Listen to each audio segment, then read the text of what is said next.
Okay. Um, gonna start my speech in three, two, one.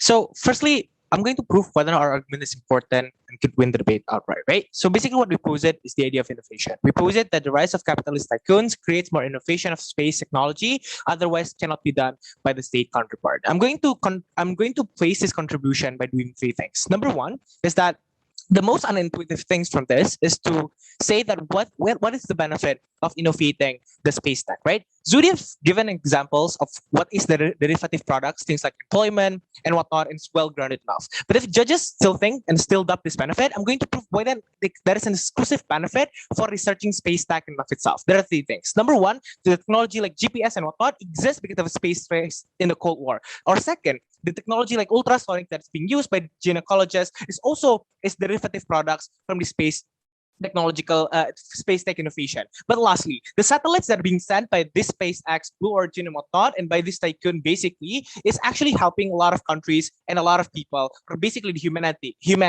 Things like broadband, things like the increase of broadband connection that is important for developing countries in handling the demand of technological advancement, or things like to map out resources because you have satellite images and whatnot. This information is extremely crucial for like developing countries to know which are the resources that could be taken away and whatnot. So the benefit exists. But second of all, the concern from opening government is that that benefit is not exclusive due to the fact that state enterprises still exist, right? They claim that NASA still exists, and therefore you would still have this benefit. And second of all, they also posit the idea that SpaceX doesn't necessarily give this type of benefit, but rather a glamorous product, things like tourism and whatnot. There are several responses to this. Number one is that sure, NASA still exists either way, and they still use taxpayers' money either way. But the problem is that the distinction is that more capital on our side of the house, it means that you don't need to reallocate more budget on our side of the house. So by degree, in and of itself, to talk about budget allocation that have less sacrifice to the worldly thing like education and whatnot, still edges on our side of the house. But second of all, is that the harm might be symmetrical, right? Due to the fact that NASA would still do this and whatnot, like what the DPM posed.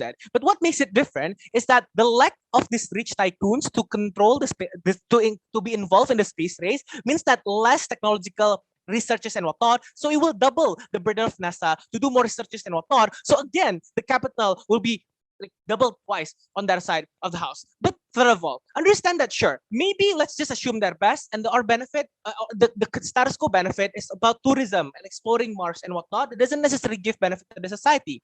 But this is fine due to the fact that this type of businesses have the saturation point because market saturation of billionaires are easily could be easily reaching the point of saturation due to the fact that there are small amount of market segmentation and whatnot. So at the end of the day, there is always an incentive structure to diversify a product to things that are more accessible to the people, like middle class and whatnot, in order for them to pertain the profit that they invested in the space company and whatnot. The point is that at some point, and the point is that we have to pertain this momentum of the rising rich capitalist tycoon in the space race in order for us to get that benefit in the future. But lastly, right? Why then this is important and why then this win us outright? Because understand that all of the things that OG wanted to have, things like things like research to climate change and whatnot could be achieved with more infrastructure. So this technology from this corporation that creates rockets and everything basically from that creates this particular benefit of you figuring out what will you do to climate change or researches from Hobbes telescope and whatnot, right? This is exactly why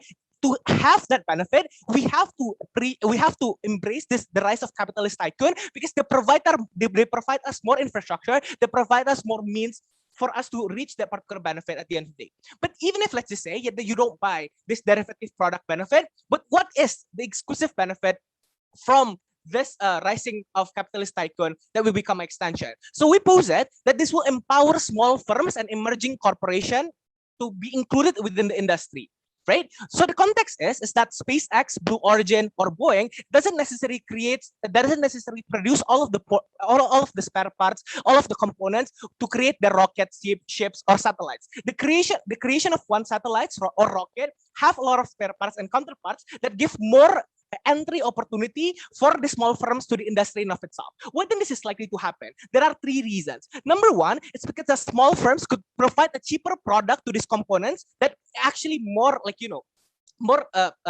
lucrative for these big firms to eventually buy from them, due to the fact that these small firms most probably have a specialized technology to create this specialized parts for the rockets, as opposed to a big umbrella corporation that SpaceX and Blue Origin is. The second reason is that they want to diversify the risk.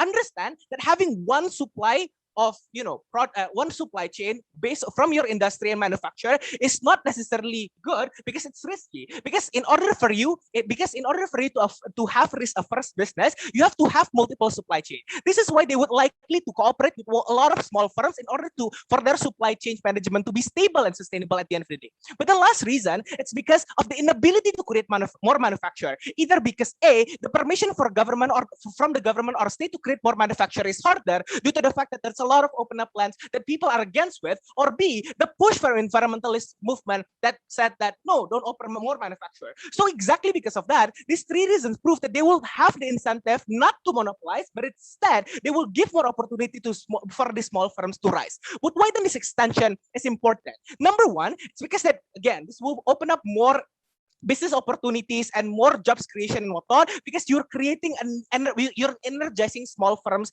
in expanding their business, in increasing their capital and whatnot. But second of all, this extension is important because this is exclusive, right? Because other industries saturated. If you're talking about other industry that won't create small the rise of the small firms, that's unlikely to begin with. But this a space industry are something that is fresh and something that is new. So exactly because of that, it is likely for you to create more business that marginally more meaningful on our side of the house. So even if let's just say that space technology doesn't have a derivative product that are meaningful to the people, but we said there is an economic benefit that is meaningful to the people, because irrespective that they use the product in of itself, employment, the creation of new businesses, the creation of more injection to small firms and more injection to like developing countries that provide these parts and whatnot are in and of itself a benefit that we could get from the rise of this capitalist tycoon. So what is the conclusion then? Conclusion is, sure, it might be uncertain whether or not the actor would be good. It might be uncertain whether or not you could have like better, businesses and better innovation. But what is certain is that the derivative economic benefit that come from these big firms capitalizing space, very proud to oppose.